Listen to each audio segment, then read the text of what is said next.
everybody. This is your boy Dex coming to you with a conversation with the author, with our special guest, none other than the Bakari Sellers. We are honored to have him with us today and look forward to getting in touch with him as well as learning more about his new book release, My Vanishing Country. And if you do not have this book, you need to do yourself a favor. Run everywhere books are sold, heard, Audible, Walmart, Amazon. Go get this book. It is absolutely brilliant, and you'll be better for reading it.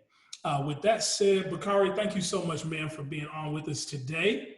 I do want to actually read your bio, just so they know a few things about who we're talking to today for our newcomers. But Bakari was born into an activist family. His father, Cleveland Sellers, civil rights leader and icon. In 2005, Bakari earned his bachelor's from Morehouse. He continued education at the University of South Carolina Law in 2008, getting his Juris Doctorate. Bakari currently practices law with the Strom Law Firm there in South Carolina and is doing a phenomenal job. He made history in 2006, becoming the youngest African-American ever elected in the nation at the age of 22 to the South Carolina House of Representatives. Wow. His political career did not stop there. In 2014, he was the Democratic nominee for lieutenant governor in the state of South Carolina. We'll be talking a little bit about that a little bit later. His accomplishments are ridiculous. You can go and Google him, check him out.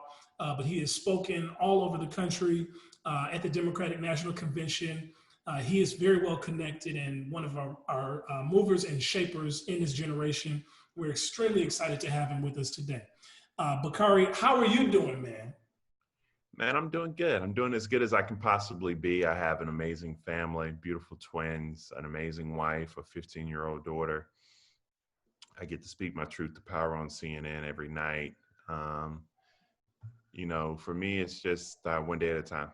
And I'm thankful for everything I have and trying to come out of COVID mentally, physically, and emotionally stronger than I went in.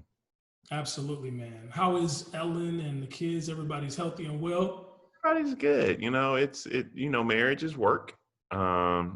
It's another job, but no, my wife is an amazing partner and fortunate to have her in my life and these kids. I don't know what we would do in COVID and quarantine without them. So everybody's good. And, you know, I tell people when people ask me that question, I say, you know, people ask me, how am I doing and what's going on? And, you know, I have problems, but I don't have any problems you want to hear. So we keep it moving, man. You know, we just trying to grind. That's all we're trying to do. Absolutely. Well, getting to the book, because that's what we are here to talk about is you and the book. To me, it just was such a brilliant piece because of its relatability. And literally every chapter, like as I was getting into it, I felt like I had this experience or I know somebody like this. What was your impetus for writing the book? What was kind of your goal to say, I got to get this done or get this out? Yeah, so it was tough, man. I got turned down over 30 times to write this book.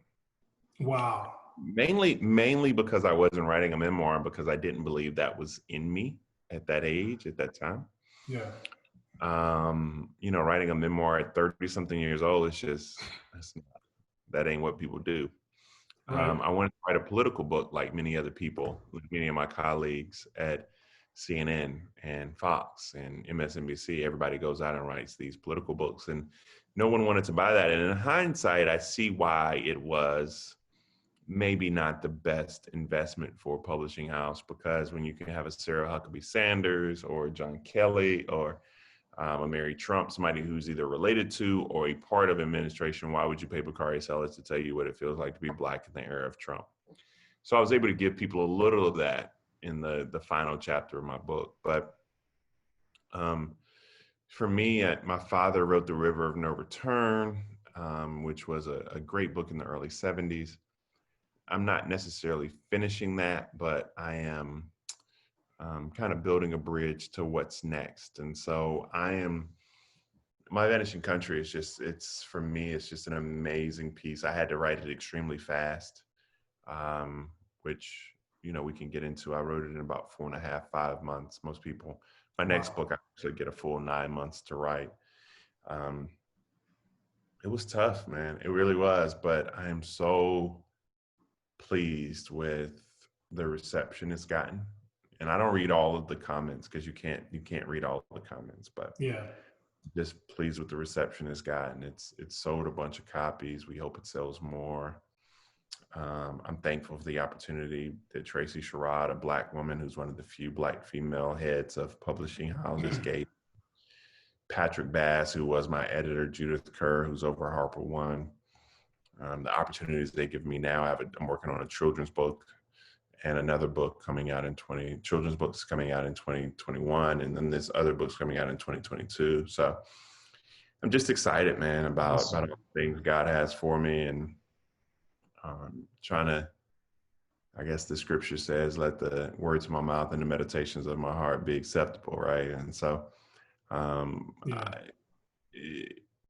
my Vanishing Country is my truth, and I encourage everyone else to give their truth when they can. Most definitely. Most definitely. Well, getting into that, I want to move kind of sequentially through the book in questions and just kind of let you respond to some of that. Now, my brain don't work sequentially, so we will, it's a lot going on up there. Well, we'll see how it goes. Yeah. You know, one of the chapters I talk about my anxiety, but the other thing is my brain does not move sequentially. So this is going to be a challenge, but I'll do my best. Okay.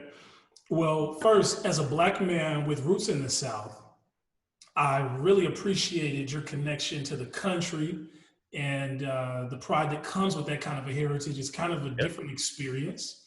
You know, I grew up picking greens and shucking corn and that sort of a thing. Talk more about, in this tense racial climate, when you've accomplished as much as you have and been as many places as you have, you and your wife both, why did you all decide to stay in South Carolina as opposed to raising your family elsewhere? So first of all, it's home. And, you know, my favorite chapter in the book, well, not my favorite, the most well-written chapter in the book is the introduction, I do believe, from just the pure contours of writing.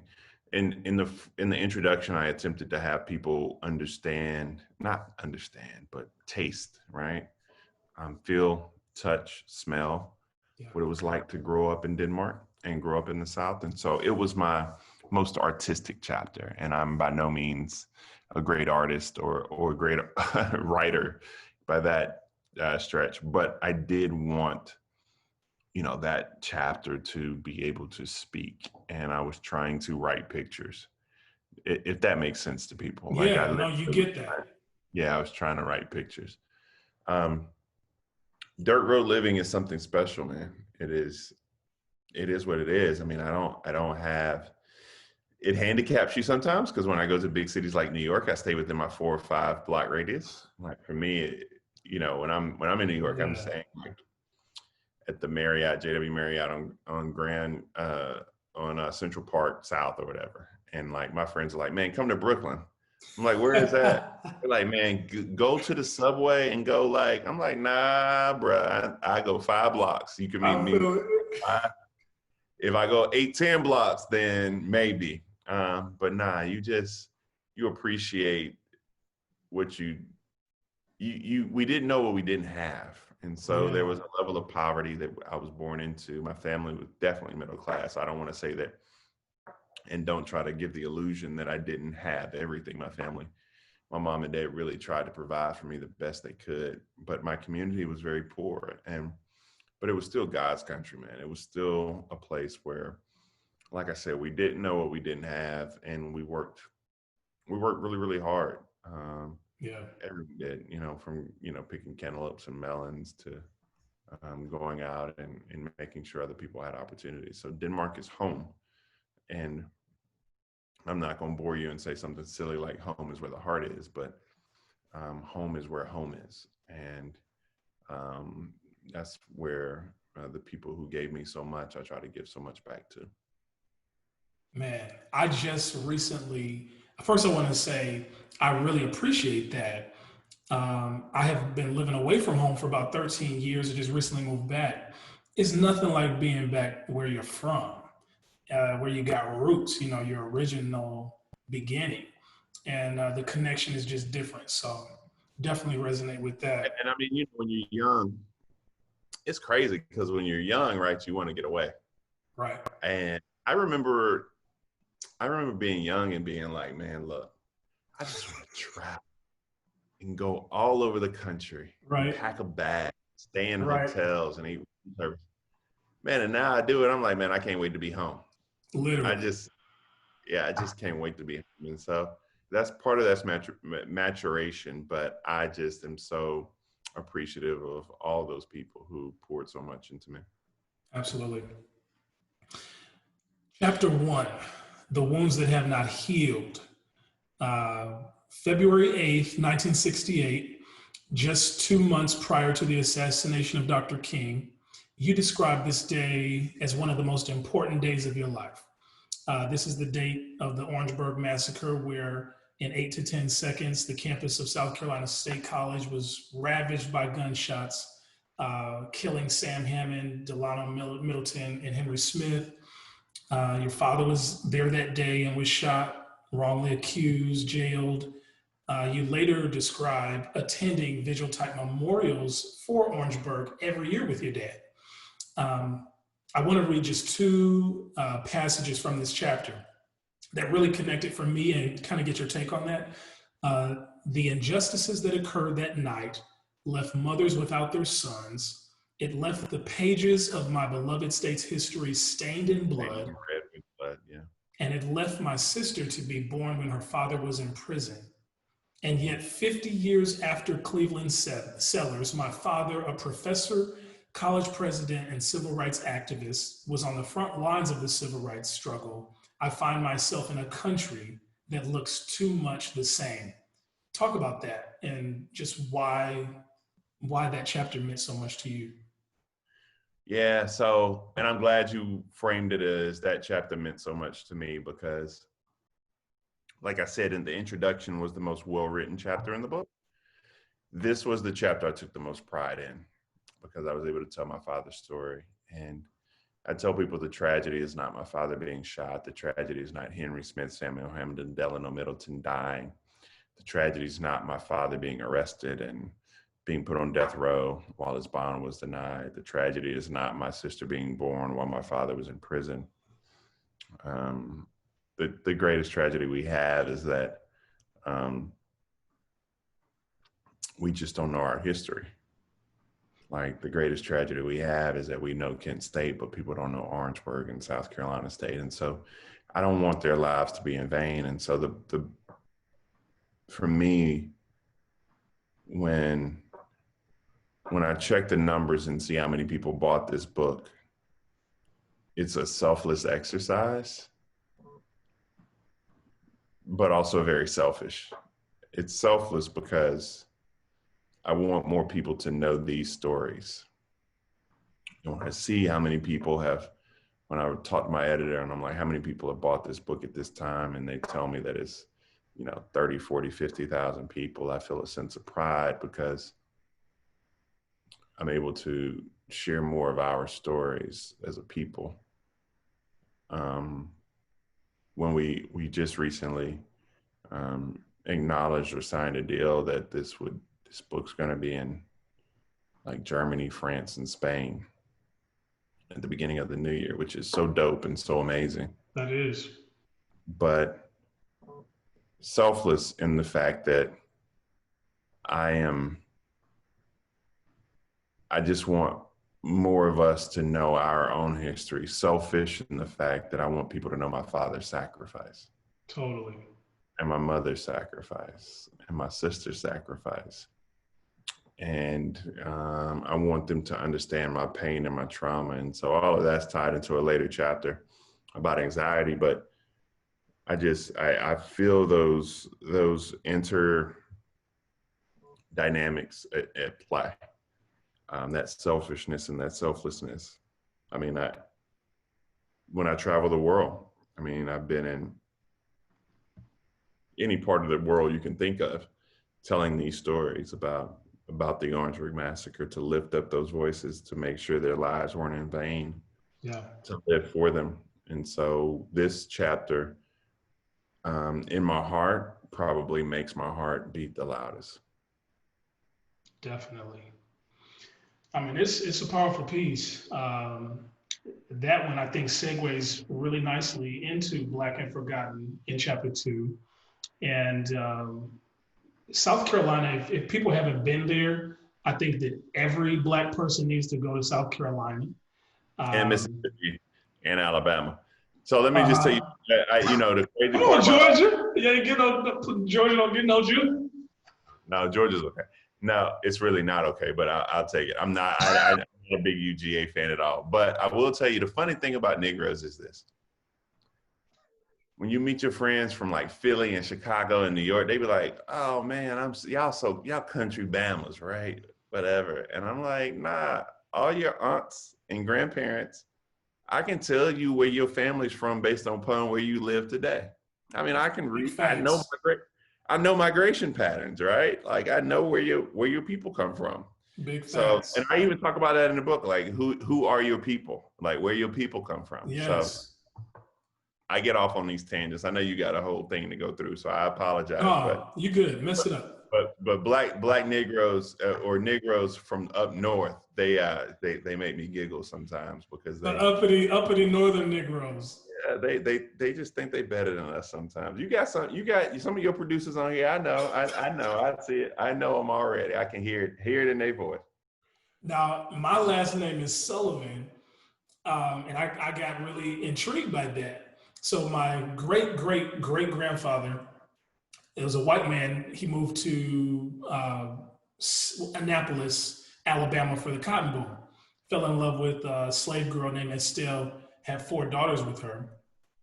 Well, when I traced it, she actually comes from Sullivan Island. And so a lot of our namesake and all of that comes from there. So I got to go and check that island out and the coast Beautiful, man. and It's the rich, man. wharf and all that stuff.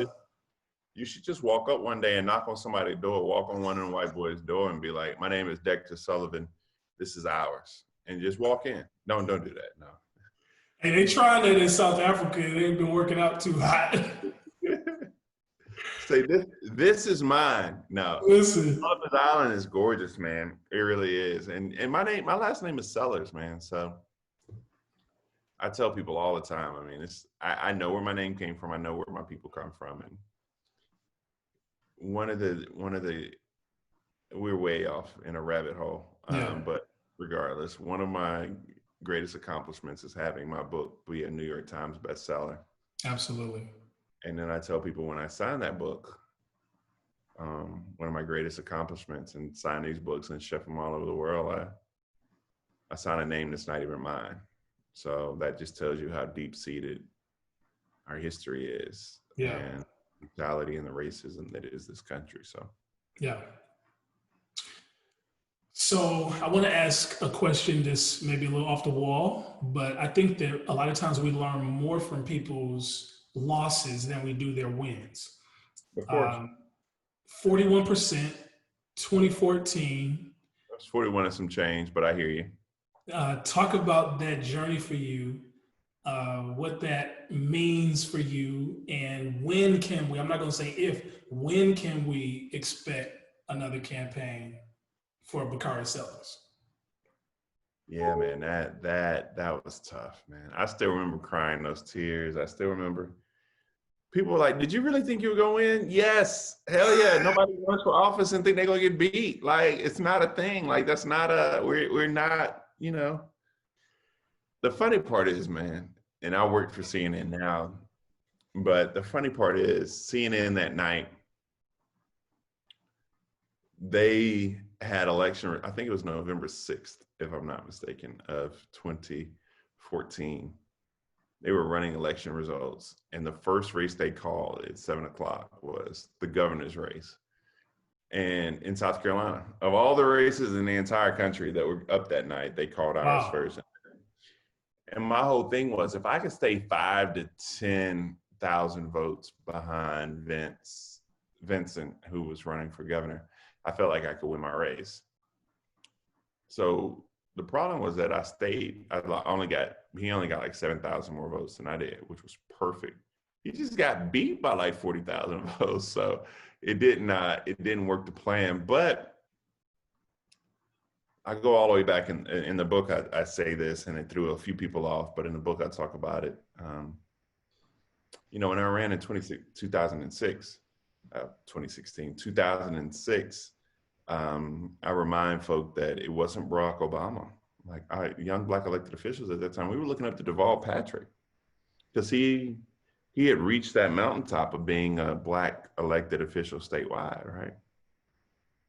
And so you progress and you move forward. In 2014, I got 41 and some change percent of the vote. Now Jamie Harrison just raised $10.6 million last month in South Carolina. Come on. You think about Andrew Gillum and Stacey Abrams and what they were able to do in Florida and Georgia, respectively. I chipped away at the glass, and Absolutely. I'm so proud of everyone who is, about to be able to shatter that. I'm 135% on board with that. Most definitely. Appreciate you answering that. We're running out of time, so I want to. Don't ask me no more about my losses, though. Let's start. I mean, I get it. I hear you, but like, nah, we're not going back. No more. No, I'm just. Chapter 9, A Voice for the Voiceless. Chris Singleton is a friend of mine. You know Chris? Of course. He's a member of the Black Coalition and is helping us do some amazing things. His mother was murdered, of course, there in Charleston, and along with your friend, the late Reverend Clemente Pickney. I personally have been a victim of gun violence and survived, and the other people did not. Given your experiences with people that you have seen lose their lives or have their lives damaged, whether it's your father or your friends, due to police brutality and gun violence, what practically ongoing action can we take to protect our communities and to turn the tide of brute force and violence, especially by guns and automatic assault rifles today? What can we do? We can listen first. So tell me what you think the answer to that question is. I mean, it's. I don't have the audacity to believe that I'm in your shoes. So, I mean, tell me what you think we should be doing. What are some of the concrete things you think? I mean, for me, it's about listening. For me, with my platform, listening to you and going out, and I don't know what your story is, but sharing that and being able to understand that, the pain I feel, and from Chris and Taiwan's. I mean, it's just Clem and Jennifer, and that whole thing, and the pain that I feel is. I have a level of empathy, but my question to you is, what should I be doing? I think for many of us, we look at figures like yourself and people that we voted for, and we think they know something that I don't because of the rooms that they're in. And I think that sometimes that's the case and sometimes it's not. We don't. That's not true. I mean, we don't. I mean, in fact, we'd be better off if you were in these rooms. But I'll tell you this, like, Dylan Roof got the worst of us and the best of us. The worst of us is that he was able to walk into a gun store and they were not able to complete his background check within 48 hours. So he was able to get a weapon and a gun. It's called the Charleston loophole. And if they were able to have 24 hours more, Dylan Roof would have never got that gun, and maybe these individuals will still be alive, right? I mean, that's just kind of where your mind goes, where you think about it.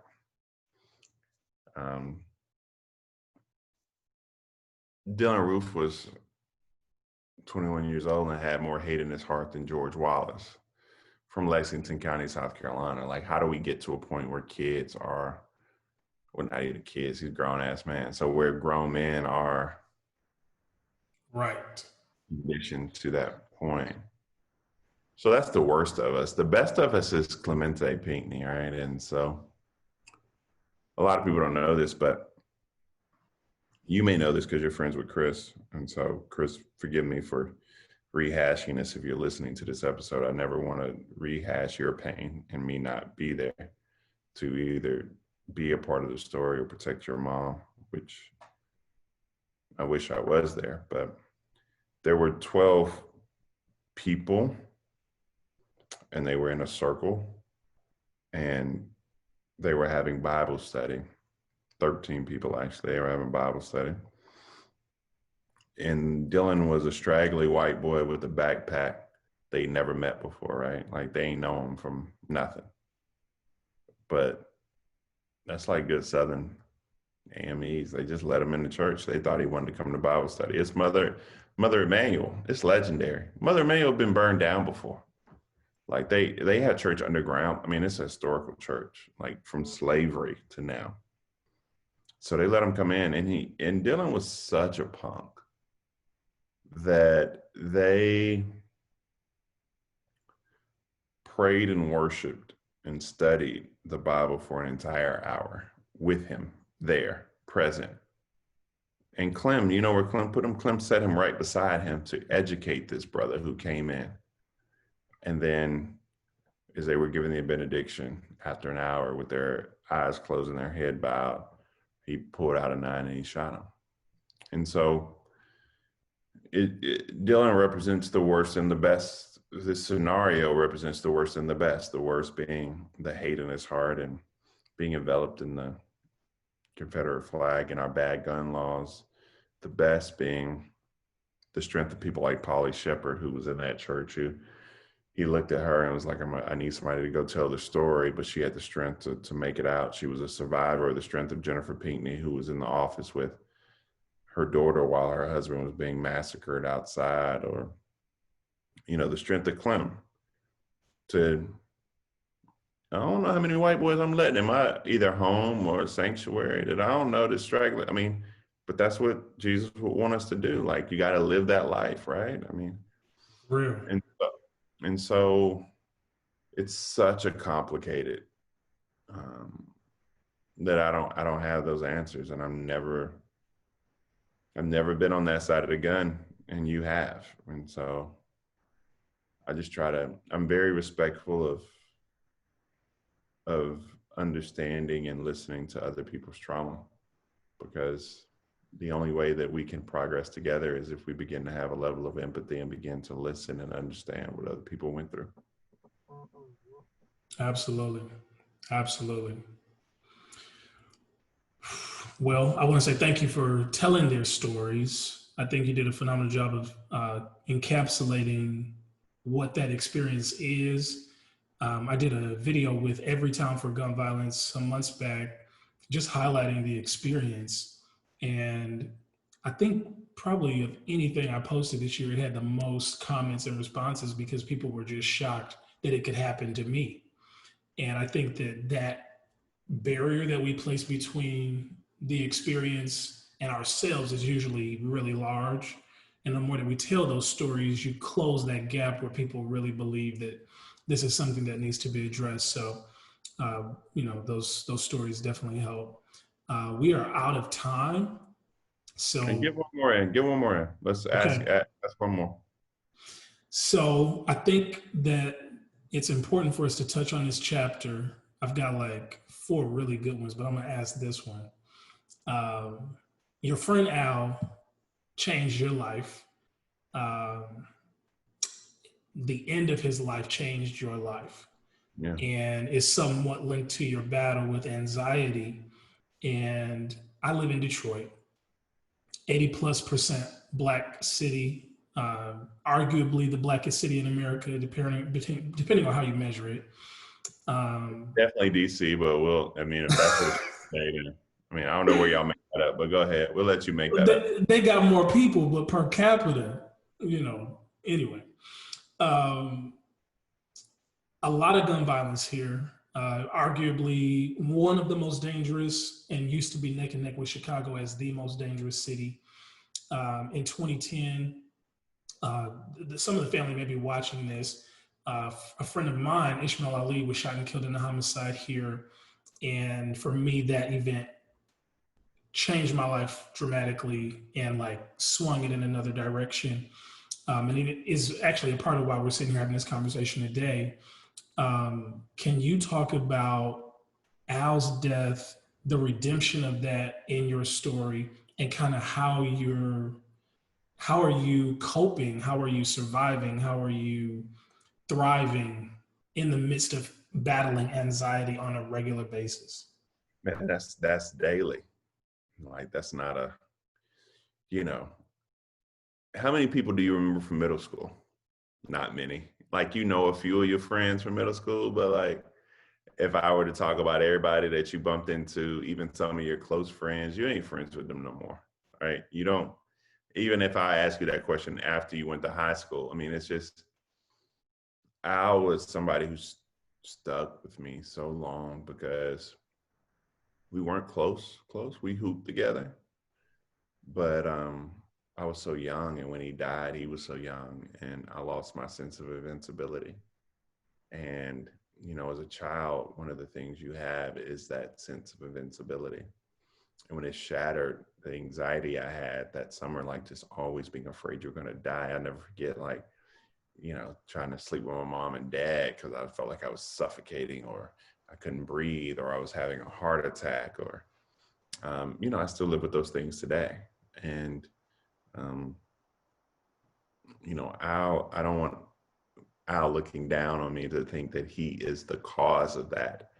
But it's just such a, I can't imagine if, you know, well, maybe I could.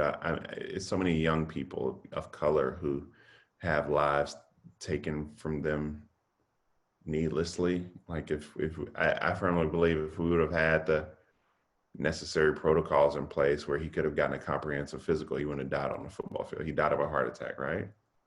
At 13, 12 and a half, 13 years old. Like where does that happen?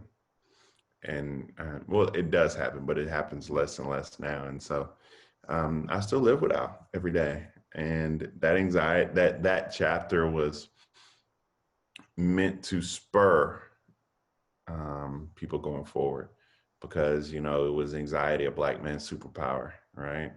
And I want people to know that my biggest fears are death and failure, and they're so intertwined. Because like you, Dexter, I just want to go out and for me, I don't want to die before I can change the world. And so Big facts. Big facts. Man, thank you for rocking with us tonight and for sharing your experiences, for sharing the wisdom, man. We appreciate you. We want to let you know that we're with you. We're with Ellen and Kai and Stokely and Sadie. You make us better, and you represent us well, man. When we turn on the TV and we see your face and we know that you're speaking truth and it's from your heart, that means something. So thank you. Nah, man, you didn't have to give me your platform. And then when I saw who you were and what you were doing, I just wanted to be a part of it. So shout out to you. Shout out to the crew. Thank you for having me. For everyone who's bought the book, just know I'm just grateful that you paid attention enough to purchase the book and be a part of it. So thank you so much, brother. Most definitely, man.